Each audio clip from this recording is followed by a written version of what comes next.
Em nome do Pai, do Filho e do Espírito Santo. Amém. Bem, meus irmãos e irmãs, aqui quem fala é o Jean Carlos e, por favor, inscrevam-se no canal, deixem seu like e seu dislike caso não tenha gostado do vídeo. Deixem seu comentário e se inscrevam nos demais canais católicos da descrição do vídeo. O canal do nosso amigo Cris Macabeus, nosso amigo Robson, nosso amigo Simplício, nosso amigo Pedro, nosso amigo Felipe e nos demais canais católicos da descrição do vídeo. Pois bem, hoje eu quero falar de um assunto muito bacana que é a Santa Eucaristia. Sim, a Santa Eucaristia e sobre a transubstanciação eucarística e um pouco sobre adoração. Porque só nós católicos adoramos a Deus, de fato, é claro. Espero que esse vídeo não fique muito comprido. Pois bem, sim. Bem, a transubstanciação eucarística, ou seja, o Cristo presente na Sagrada Hóstia, de corpo, como verdadeiro homem, como verdadeiro Deus, isso é o que a Igreja crê desde sempre, desde Cristo, desde a era apostólica até os dias de hoje, e será assim até o final dos tempos. Bem, como podemos, de fato, comprovar que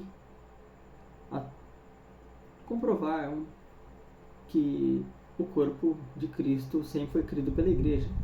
Bem, nós podemos recorrer aí a Didaquê, ao primeiro catecismo da Igreja, que foi escrita lá no primeiro século da era cristã pelos discípulos do Cristo.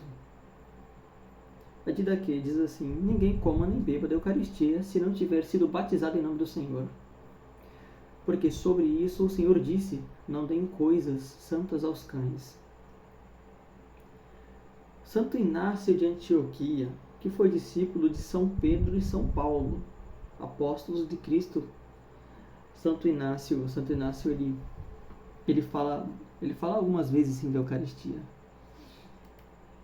Ele fala algumas vezes sim da Eucaristia, já ali no final do primeiro século, no início do segundo, antes de seu martírio, né?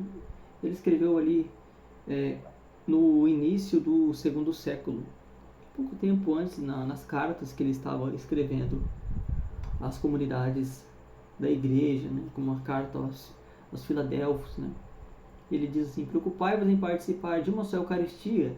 De fato, há uma só carne de nosso Senhor Jesus Cristo e um só cálice na unidade do sangue, único altar, assim como um só bispo, como presbítero e os diáconos, meus companheiros de serviço.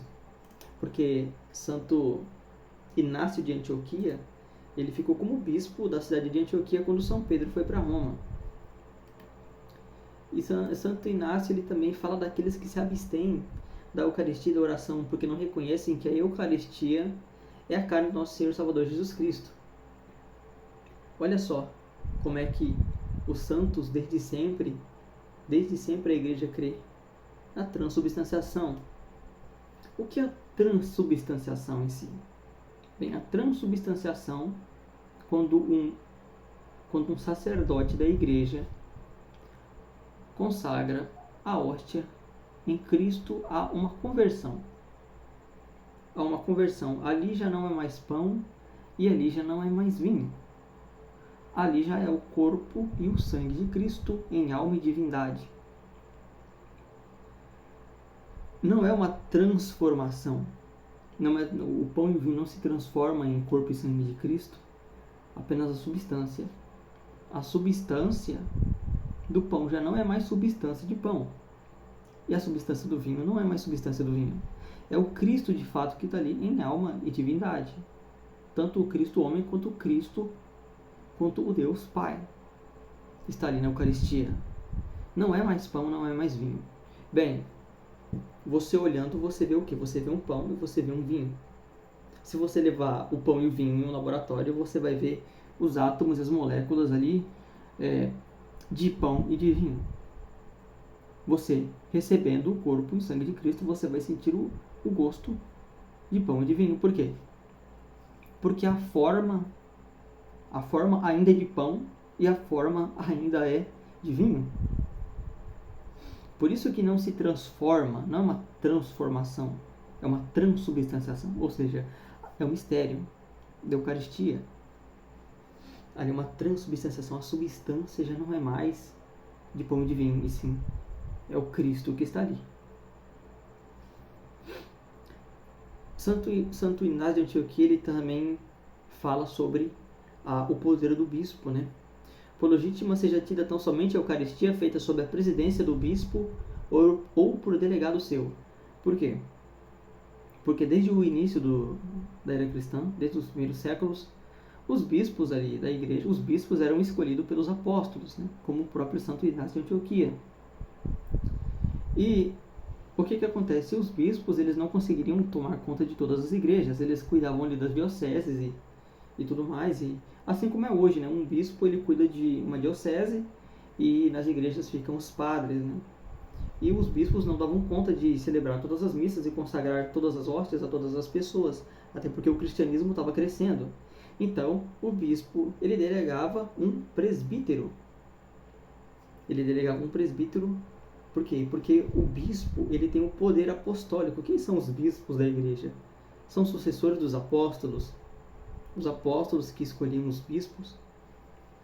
E assim até hoje. Quem escolhe os bispos é o Santo Padre, o Papa. E o bispo, ele dava poder, porque Cristo deu poder para consagrar e para a remissão dos pecados. E os bispos, eles davam esse poder de consagrar o corpo de Cristo, de celebrar a missa, de receber as confissões e perdoar as confissões dos fiéis. E isso é que aconteceu. Isso que acontecia. Os bispos, eles delegavam presbíteros para este serviço de celebrar a Santa Missa e o importante da missa, que é a consagração do corpo e do sangue de Cristo. Santo Inácio de Antioquia, Santo Inácio, bispo de Antioquia, ele falou assim: não me agrada mais comida passageira, nem prazeres desta vida. Quero o pão de Deus, que é a carne de Jesus Cristo, da descendência de Davi, e como bebida quero o sangue dele, que é o amor incorruptível, né, nas epístolas aos Romanos. Que coisa, né? Que grandes palavras, grandes cartas de Santo Inácio de Antioquia. Também temos outros doutores da igreja, né? Outros doutores da igreja. São Justino Mártir, ali também, ali da metade do segundo século, nos diálogos dele com Trifão. Ele também fala sobre a Eucaristia.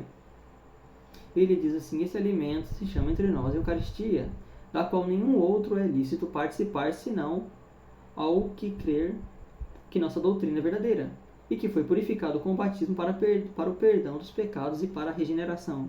Ou seja, para receber a Sagrada Comunhão, a Eucaristia, era necessário crer na doutrina da Igreja e ser purificado pelo batismo, para que a pessoa, na época era muito comum o paganismo, né? Para que a pessoa ela seja regenerada em Cristo e seja integrada à Igreja pelo batismo. Que o batismo é aquilo que liga os fiéis à Igreja, é aquilo que nos faz entrar em comunhão com a Santa Igreja de Deus, de Cristo, né? Na qual Cristo é a cabeça e nós somos os membros dessa Igreja, a qual a cabeça é Cristo. E porque essas coisas não as tomamos como pão comum nem bebida comum, mas, ao contrário, assim como o Verbo de Deus, havendo de encarnado em Jesus Cristo, nosso Senhor e Salvador, se tornou carne e sangue para a nossa salvação. Assim também nós é ensinado que o alimento eucarístico, mediante a palavra verbo de nossa oração, procede dele. O alimento de que nossa carne e nosso sangue se nutrem com arranjo para a nossa transformação. É a carne e o sangue daquele que Jesus, que se encarnou. Aqui quem diz é São Justino. São Justino mártir. São Justino foi um apologista ali do segundo século. Ele foi mártir ali por volta do ano 165. Ele foi considerado um maior apologista ali do segundo século. Apologista é aquele que defende a fé. O diálogo dele com o Trifão foi grande, né? Santo Irineu de Leão também defende ali, mas dando também aos discípulos o conselho de oferecer as primeiras de suas criaturas a Deus, não como se ele as necessitasse, mas para que eles mesmos não fossem infrutuosos ou ingratos. Tomou o pão, que é algo da criação, e deu graças, dizendo: esse é meu corpo. E da mesma maneira afirmou que o cálice, que é da nossa criação terrena, era seu sangue. Ensinou a nova oblação do Novo Testamento, a qual a Igreja, recebendo dos apóstolos, oferece em todo o mundo a Deus. Tertuliano ali, que viveu ali também no segundo século e morreu no terceiro século por volta do ano 220. Tertuliano ele não é considerado um padre da Igreja, como São Justino, Marte, como Santo Inácio de Antioquia, mas Tertuliano ele foi um grande defensor ali da Igreja. A vida de Tertuliano, uma pena, né, que no final da vida dele ele caiu em heresia. Só que quando ele estava combatendo ali as heresias quando ele estava ali fazendo apologia à fé, ele cita sobre a Eucaristia. Ele diz que ele tinha um grande desejo de comer da Páscoa, da Páscoa do Senhor, porque comendo da Páscoa do Senhor, que é a sua ceia, ele estaria comendo o seu corpo e seu sangue, no caso a Eucaristia.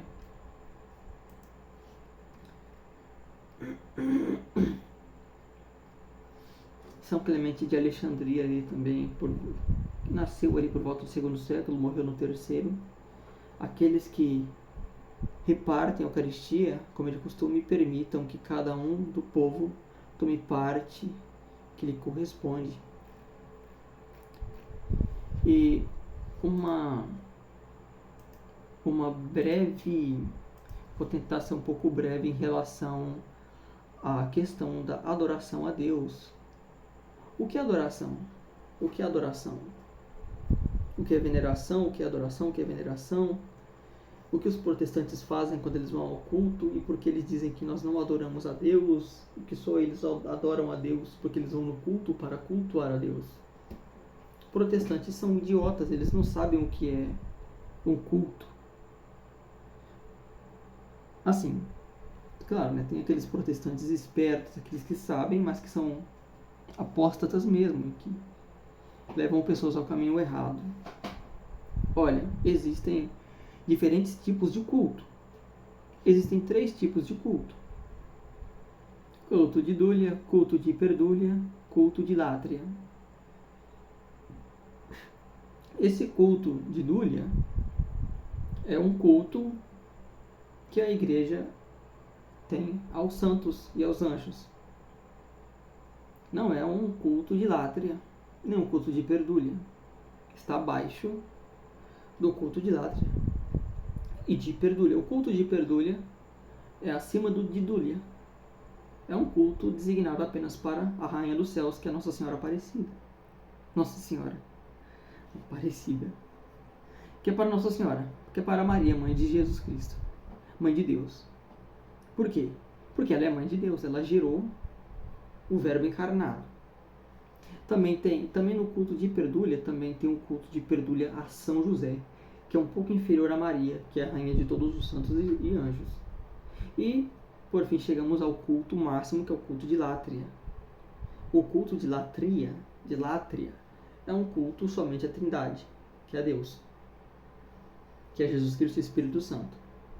Por isso que Os protestantes, sem saber, eles falam, você é idólatra. O que é idolatria? O que é uma idolatria? Bem, idolatria é quando você, por exemplo, cultua, um bezerro de ouro. Vamos dar esse exemplo. Você pega um bezerro de ouro e aquilo ali é um ídolo. Você faz daquilo um ídolo e você oferece para aquele ídolo um culto de látria. Aí você junta ídolo com látria, fica idolatria. Então você está fazendo um culto de látria a um ídolo, o que é uma idiotice, né? Os satanistas faziam isso durante o medievo, né? Eles faziam muito esses cultos de látria a Satanás. Por exemplo, eles prestavam de fato um culto de látria a Satã quando eles pegavam, por exemplo, mulheres virgens e as matavam, pegavam crianças inocentes e, né, pegavam animais e faziam um sacrifício. Por quê? Por que essa questão do sacrifício? Por que, por exemplo, na antiga aliança, como é que as pessoas adoravam a Deus? E como é que hoje é adorado a Deus? Bem, para que possa acontecer adoração,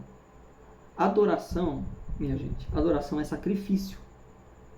Para você adorar, tem que ter sacrifício, tem que ter derramamento de sangue, senão não é adoração.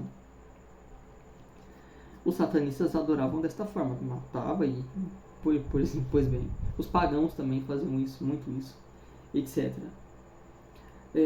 Na antiga aliança, os judeus pegavam um cordeiro, levavam ao templo e matavam o cordeiro, sacrificavam esse cordeiro em adoração a Deus. E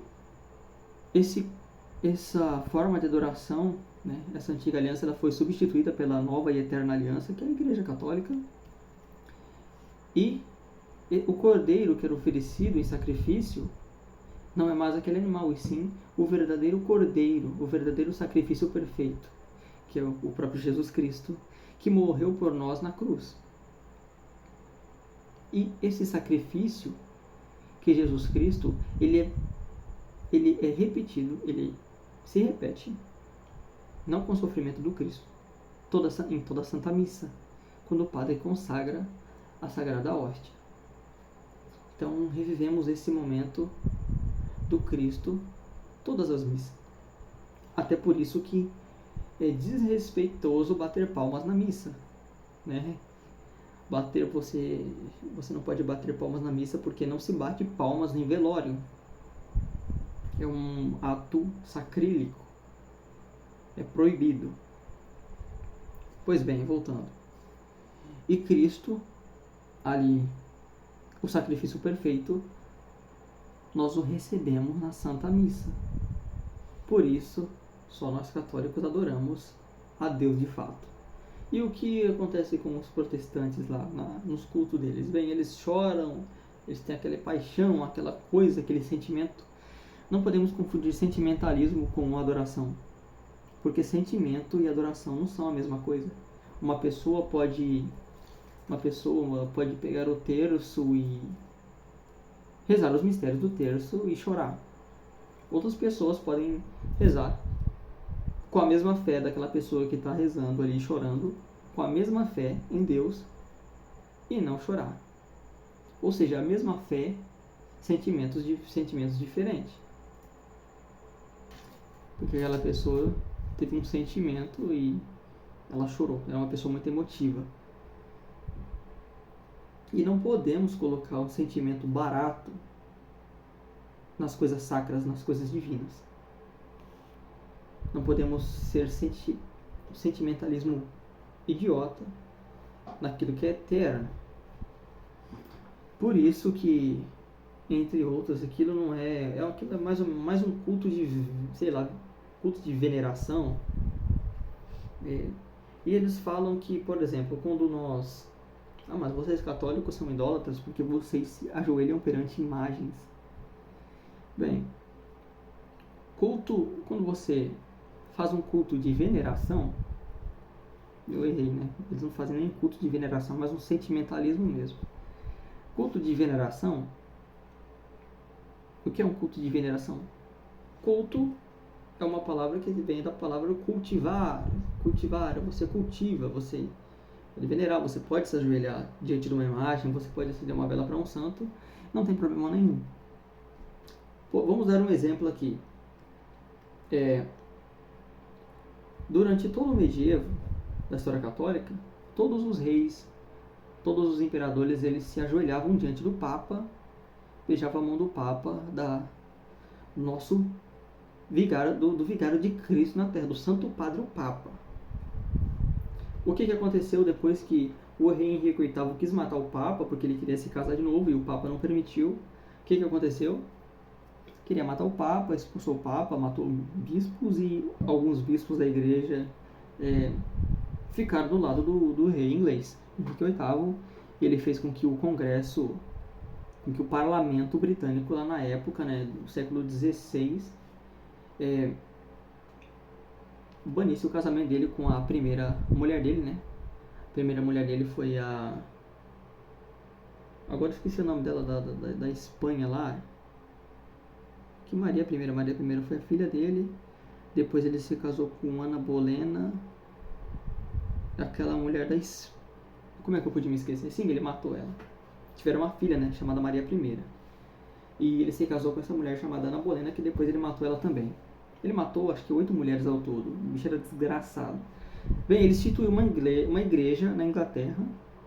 Isso pouco depois da igreja luterana, né? Porque Lutero foi em 517, ele rompeu com a igreja, foi excomungado em 1517, ele fez a reforma protestante, né? Já vinha, né, um processo. Ele se rompeu com a igreja ali em 1522, ele foi excomungado pelo grande Papa Leão XXIII, e em 1533, pegando essa onda luterana ali, o Henrique VIII rompe com a igreja de Roma. Ele que tinha ganhado uma honraria do Papa, porque ele mandou com que os bispos da igreja lá na Inglaterra fizessem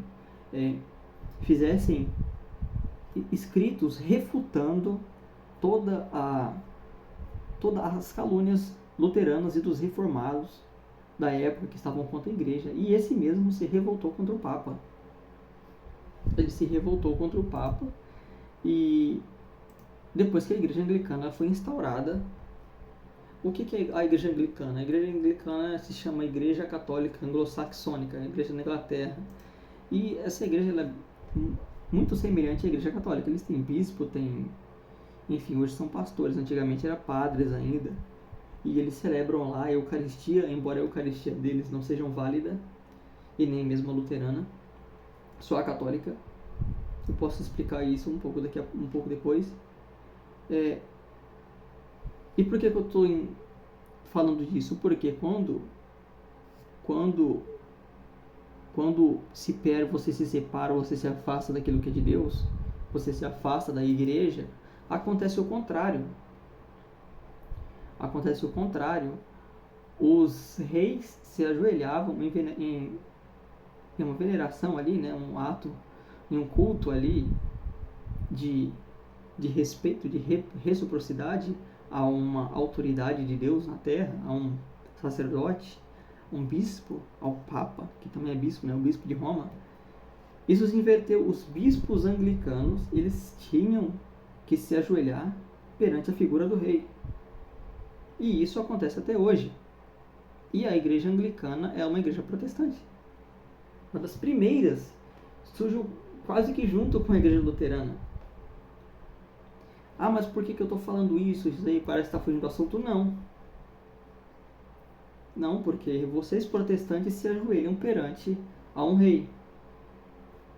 Quem dirá então nós católicos que nos ajoelhamos para Cristo, para os santos da igreja, para São Padre Pio, para Santa Teresa do Menino Jesus, para Santo Afonso de Ligório e por tantos outros santos que estão nos céus. É um culto de veneração.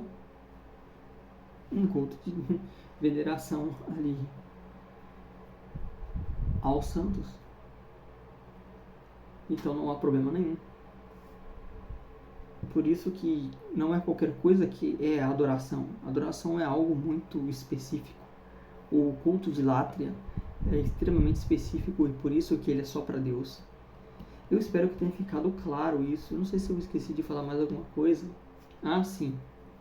A transubstanciação. Em relação à consubstanciação, que é crida pelos anglicanos. Pelos anglicanos, também, né? E pelos luteranos. Teve um reformado chamado Zwinglio.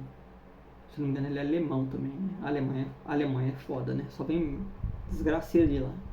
O Lutero era alemão. Zwinglio, ele não cria nem mesmo na presença real de Cristo ali na Eucaristia. Diferente dos católicos e dos luteranos. Só que os luteranos, eles criam e creem em algo chamado consubstanciação. Por quê? Porque na igreja luterana não é culto. Na igreja luterana se chama-se missa. Igual a igreja católica. Eles têm bispos, eles têm lá os pastores que fazem o mesmo papel de padre. As igrejas luteranas, elas são basicamente uma cópia. Porque os luteranos, eles não queriam mudar, o Lutero não queria mudar a igreja, ele queria reformar a igreja. E o que acontece? Nem concílios eles têm mais. Quando se separa da igreja de Cristo, por exemplo, a igreja luterana ali do Rio Grande do Sul, ela não é nem mesmo a mesma igreja luterana, nem segue os mesmos postulados luteranos do que uma igreja, sei lá, em Berlim, em Hamburgo, na Alemanha. A coisa foi se diferenciando, foi se ramificando. Por isso que no Brasil, só no Brasil temos mais de 40 mil seitas protestantes. A questão da consubstanciação. Transubstanciação, consubstanciação. A consubstanciação, ela nos indica que o pão ainda é pão e o vinho ainda é vinho. E o Cristo está presente no pão e no vinho. Embora o pão e o vinho ainda sejam pão e vinho. Mas o Cristo está presente no pão e no vinho. E na Igreja Católica não. Na Igreja Católica, a transubstanciação é o pão e o vinho já não é mais pão e nem vinho, já é o Cristo. Já é Deus ali para nós. Então, vai estar um calor, hein? Meu Deus do céu, calor dos infernos. Bem,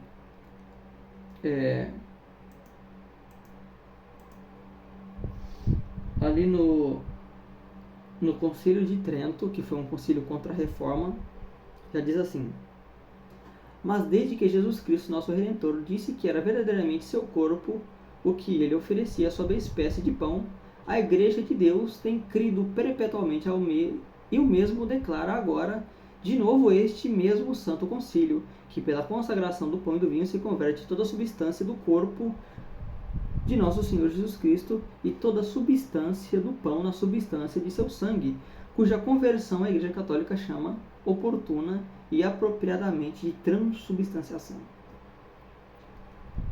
O nosso catecismo, o catecismo oficial da Igreja também diz, né? Os sinais essenciais do sacramento eucarístico são o pão e o trigo, são o pão de trigo e o vinho de uva, sobre os quais é invocada a bênção do Espírito Santo, e o sacerdote pronuncia as palavras da consagração ditas por Jesus durante a última ceia: isto é o meu corpo entregue por vós. Este é o cálice do meu sangue. Bem, por meio da consagração opera-se a transubstanciação do pão e do vinho no corpo e no sangue de Cristo. Sob as espécies consagradas do pão e do vinho, Cristo mesmo, vivo e glorioso, está presente de maneira real e substancial seu corpo e seu sangue com a sua alma e sua divindade. No parágrafo 1413 do Catecismo da Igreja. Olha só como é que Deus faz as coisas perfeitas. Porque Deus cria a humanidade. Deus cria a humanidade. E o Verbo, que é Deus, e o Verbo se fez homem. O Cristo, portanto, é Deus. E aquele que nunca pecou, que nunca cometeu um erro em sua vida, é morto injustamente. Morte de cruz. E essa morte de cruz ela veio para a remissão dos nossos pecados. Mas Deus amou primeiro. Deus amou primeiro. E Ele, como Ele ama a criação, há na hóstia e no vinho um trabalho. Por que é um trabalho? Porque ali está o toque de Deus e está o toque da sua criação. Por quê? Porque o pão está o trabalho do homem. Você tem que pegar, você tem que plantar o trigo, você tem que colher o trigo, você tem que fazer esse trigo e fazer esse pão eucarístico.